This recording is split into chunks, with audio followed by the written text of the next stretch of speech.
ओम शांति। सर्व आत्माओं के बुद्धिमान परमात्मा पिता हम बच्चों को ऐसे ज्ञान का बल देते हैं जिससे हम आत्मा बुद्धिमान बन जाते हैं। एक जन्म ही नहीं, आदि मध्य अंत का ज्ञान हम बच्चों को सच्चा सच्चा देते हैं, जिससे हम नई दुनिया के मालिक बन जाते हैं। परमात्मा पिता हम बच्चों को समझाने देते हैं कि इस जन्म में, इस जीवन में पवित्रता के गुण को अपने जीवन में धारण करना, जिससे हम अपना और सर्व आत्माओं का भी कल्याण कर सके। सर्व आत्माओं को जो सच्चा सच्चा ज्ञान मिला है, बुद्धि मिली है, वो अन्य आत्माओं को भी दे सके। इसके लिए बाबा कहते हैं सदा श्रीमत पर चलते रहे। सुनते हैं बाप दादा के साकार महावाक्य जो है 3/4/2023। सार है आज का, मीठे बच्चे बाप आए हैं तुम्हें ज्ञान का तीसरा नेत्र देने, जिससे तुम सृष्टि के आदि मध्य अंत को जान बुद्धिमान बने हो। प्रश्न में आत्मा और शरीर दोनों को पवित्र बनाने तथा राजाई पद का अधिकार लेने की सहज विधि क्या है? उत्तर में तुम्हारे पास देह सहित जो भी पुराना कफन है उसे एक्सचेंज करो, बाप के हवाले कर दो, पूरा बलि चढ़ो, बाप को ट्रस्टी बनाओ, श्रीमत पर चलते रहो तो आत्मा और शरीर दोनों पवित्र बन जाएंगे, राजाई पद प्राप्त हो जाएगा। जनक भी बलि चढ़ा तो उनको जीवन मुक्ति मिली। तुम बच्चे भी बाप को वारिस बनाओ तो 21 जन्मों का अधिकार मिल जाएगा। गीत है नैनहीन को राह दिखाओ प्रभु। ओम शांति। बच्चों ने गीत सुना। यह भक्त भगवान को पुकारते हैं। भगवान को पूरा ना जानने के कारण मनुष्य कितना दुखी है, कितना माथा मारते रहते हैं। भक्ति मार्ग में सिर्फ इस जन्म की बात नहीं, जब से भक्ति मार्ग शुरू हुआ है तब से धक्के खाते रहते हैं। भारत में ही पूज्य देवी देवताओं का राज्य था, जिसको स्वर्ग सचखंड कहा जाता था। अब भारत झूठ खंड है। भारत की महिमा बड़ी जबरदस्त है, क्योंकि भारत परम पिता परमात्मा का बर्थ प्लेस है। उसका असुल नाम शिव ही है। शिव जयंती मनाते हैं। रुद्र व सोमनाथ जयंती नहीं कहा जाता है, शिव जयंती व शिवरात्रि कहा जाता है। अब सभी नैनहीन बुद्धिहीन हैं, क्योंकि सब में 5 विकार प्रवेश है। रावण ने नैनहीन और बुद्धिहीन बनाया है, 1-2 को दुख देते रहते हैं। भारत जब स्वर्ग था तो दुख का नाम नहीं था। स्वर्ग की स्थापना करने वाला है हेवनली गॉड फादर। अभी सब भक्तों का भगवान तो जरूर एक होना चाहिए ना। सभी नयनहीन हैं, अर्थात ज्ञान के चक्षु व डिवाइन इनसाइट नहीं है। भगवानों वाच, मैं तुमको राजयोग सिखाता हूँ। श्रीमद् भागवत गीता है मुख्य, तो श्री अर्थात श्रेष्ठ मत से अब तुमको बुद्धिमान बनाया जाता है। दिव्य चक्षु अर्थात ज्ञान का तीसरा नेत्र देते हैं। वास्तव में ज्ञान का तीसरा नेत्र तुम ब्राह्मणों को मिलता है, जिससे तुम बाप को और बाप की रचना के आदि मध्य अंत को जान जाते हो। इस समय सर्वव्यापी है देह, अहंकार व 5 विकार, इसलिए सभी घोर अंधियारे में है। तुम बच्चों के पास रोशनी है। तुम्हारी आत्मा सारे वर्ल्ड की हिस्ट्री ज्योग्राफी को जान गई है। आगे तुम सब अज्ञान में थे। ज्ञान अंजन सदगुरु दिया, अज्ञान अंधेर विनाश। जो पूज्य थे वही फिर पुजारी बन पड़े हैं।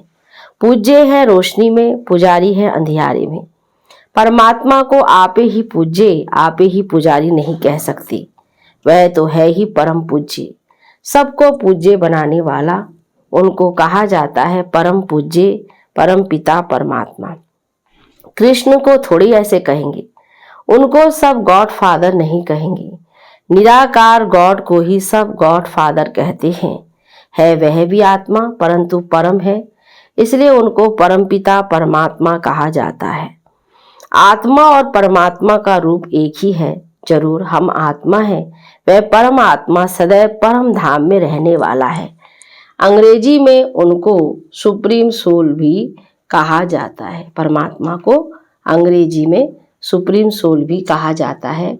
बाप कहते हैं, गाते भी हो आत्मा परमात्मा अलग रहे बहुकाल। ऐसे नहीं, परमात्मा परमात्मा से अलग रहे बहुकाल नहीं। पहले नंबर का अज्ञान है। आत्मा सो परमात्मा, परमात्मा सो आत्मा कहना।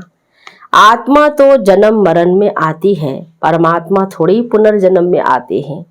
बाप बैठ समझाते हैं, तुम भारतवासी स्वर्गवासी पूज्य थे, ये सारी ईश्वरीय फैमिली हो गई ना।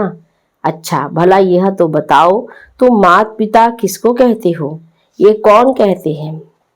आत्मा कहती है, तुम माता पिता हम बालक तेरे, तुम्हारी कृपा से स्वर्ग के सुख घनेरे।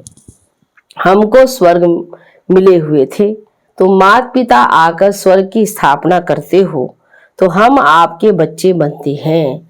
बाप कहते हैं, मैं संगम पर ही आकर राजयोग सिखलाता हूँ नई दुनिया के लिए। बाप आकर समझाते हैं, तुम मुझे भूल गए हो। मेरी तो शिव जयंती भी भारत में मनाते हो ना। गाया भी जाता है शिवरात्रि। कौन सी रात्रि? ये ब्रह्मा की बेहद की रात है। संगम पर आकर रात से दिन अर्थात नरक से स्वर्ग बनाते हैं। शिवरात्रि के अर्थ का भी कोई को पता नहीं है। भगवान है निराकार। मनुष्यों के तो जन्म बाई जन्म शरीर के नाम बदलते हैं। परमात्मा कहते हैं, मेरा शारीरिक नाम ही नहीं है, मेरा नाम शिव ही है। मैं सिर्फ बूढ़े वानप्रस्थ तन का आधार लेता हूँ। यह पूज्य था, अब पुजारी बना है। शिव बाबा आकर स्वर्ग रचते हैं, हम उनके बच्चे हैं तो जरूर हम स्वर्ग के मालिक होने चाहिए ना। वह शिव बाबा है ऊंचे ते ऊंचा। ब्रह्मा विष्णु शंकर का पाठ अपना अपना है। हर एक एक्टर का पाठ अपना है। हर एक आत्मा में अपना सुख का पाठ नूंधा हुआ है। बाप कल्प कल्प आकर भारतवासियों को स्वर्गवासी बनाते हैं, उसको भूल गए हैं। कहते हैं फलाना स्वर्गवासी हुआ। अरे अब तो नरक है तो पुनर्जन्म जरूर नरक में ही लेंगे ना।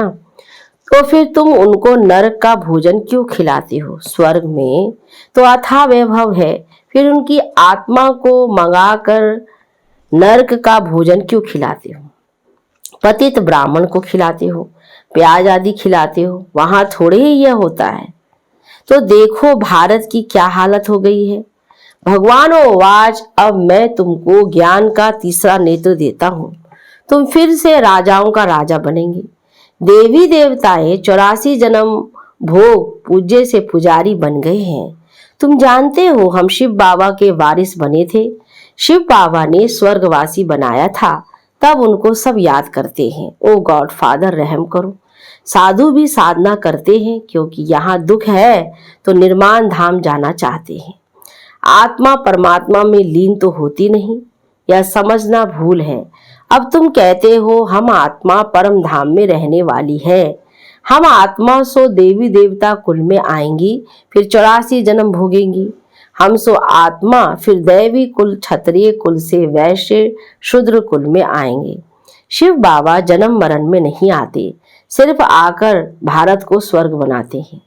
गाया भी जाता है सतयुग में सूर्यवंशी श्री लक्ष्मी नारायण की डिनाइस्टी थी। जैसे क्रिश्चियन घराने में advice the first, advice the second, third चलता है, वैसे ही वहां भी Lakshmi Narayan the first, Lakshmi Narayan the second, third, ऐसे 8 डिनाइस्टी चलती है। अभी तुम ब्राह्मणों का तीसरा नेत्र खुला है। बाप बैठ आत्माओं से बात करते हैं। तुम ऐसे 84 का चक्र लगाकर इतने इतने जन्म लेते आए हो, तो वर्णों का भी एक चित्र बनाते हैं जिसमें देवता क्षत्रिय वैश्य शूद्र बनाते हैं। अब तुम जानते हो हम सो ब्राह्मण चोटी हैं। इस समय हम हैं ईश्वरीय औलाद प्रैक्टिकल में। इस समय राजयोग और ज्ञान से हमको सुख घनेरे मिलते हैं। कोई तो सूर्यवंशी राजा रानी का वर्षा लेते हैं, कोई चंद्रवंशी का, तो सारी किंगडम स्थापन हो रही है। हर एक अपने पुरुषार्थ से वह पद पाएंगे। अगर पूछे कि अभी पढ़ते पढ़ते हमारा शरीर छूट जाए तो क्या पद मिलेगा, तो बाबा बतला सकते हैं। योग से ही आयु बढ़ती है, विकर्म विनाश होते हैं, और कोई उपाय पतित से पावन बनने का है नहीं। पतित पावन कहने से ही भगवान याद आता है। भगवान है कौन यह नहीं जानते। बाप कहते हैं मैं आता ही भारत में हूँ, यह मेरा बर्थ प्लेस है। सोमनाथ का मंदिर कितना आलीशान था, ये बाप ही बच्चों को समझाते हैं, है ना। बाबा ने कुछ दिन पहले भी हमको बताया है कि बाबा को भारत से कितना प्यार है, कितना बाबा भारत के लिए करते हैं, सोचते हैं, जिसके बाद में शास्त्र बनते हैं। भक्ति मार्ग में ही ये यादगार बनना शुरू होते हैं। जब पुजारी बनते हैं तो पहले पहले सोमनाथ का मंदिर बनाते हैं। भारत तो सतयुग त्रेता में बहुत साहूकार था, मंदिरों में अथाह धन था। भारत हीरे तुल्य था, अब तो कंगाल कौड़ी तुल्य है। फिर बाप आकर भारत को हीरे तुल्य बनाते हैं। सारा झाड़ जर्जरीय भूत अवस्था को पाया हुआ है। बाप कहते हैं अपनी शक्ल तो देखो, लक्ष्मी नारायण को वरने लायक हो।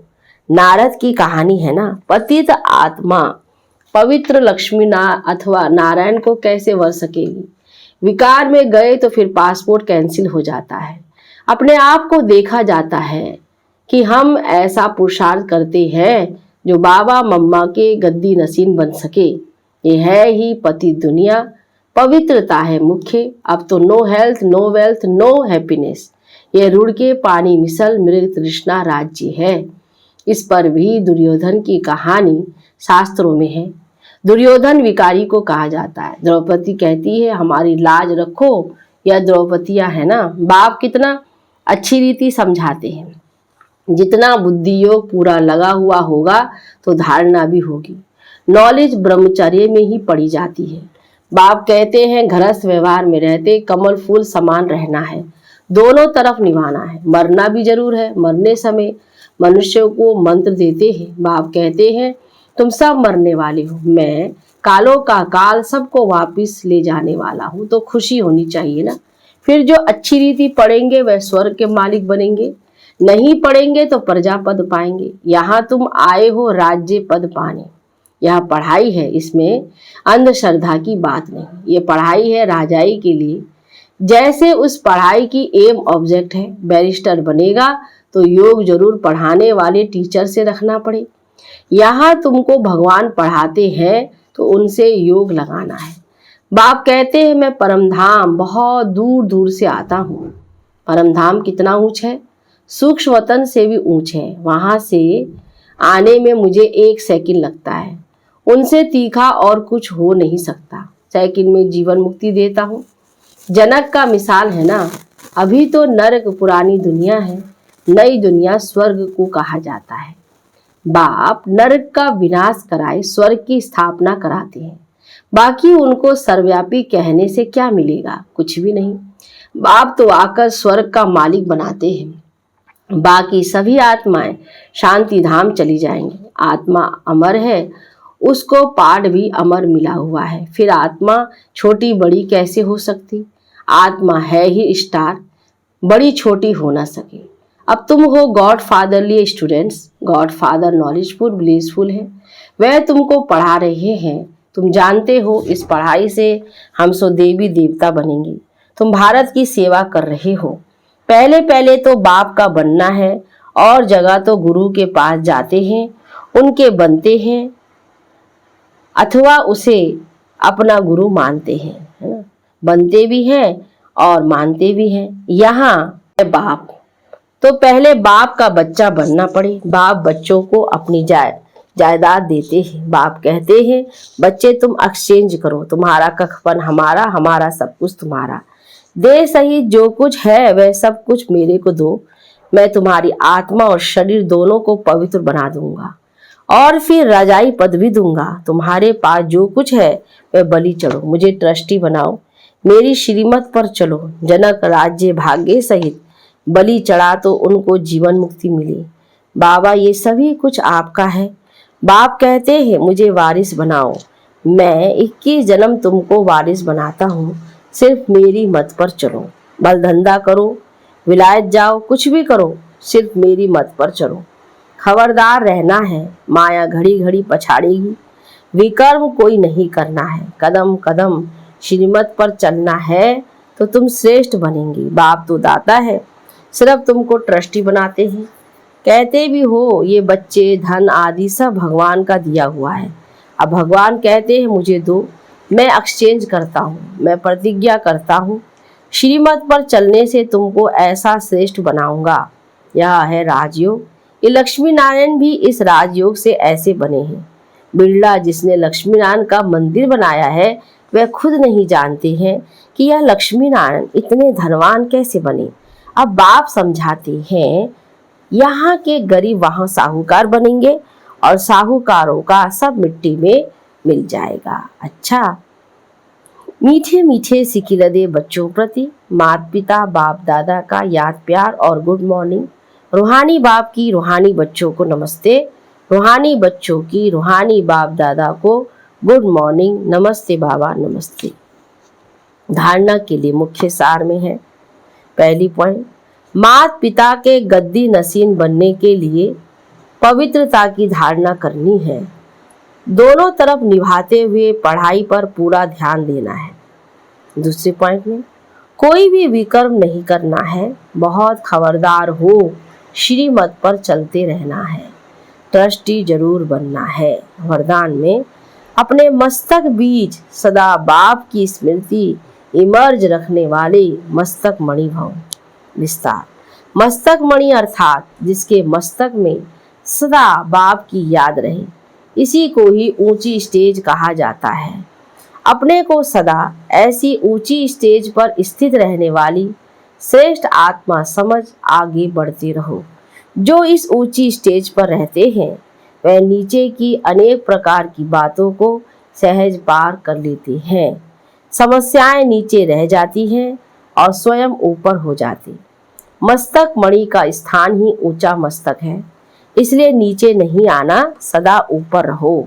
स्लोगन में, बेफिक्र बादशाह की स्थिति का अनुभव करना है तो मेरे को तेरे में परिवर्तन कर दो। ओम शांति, ओम शांति, ओम शांति।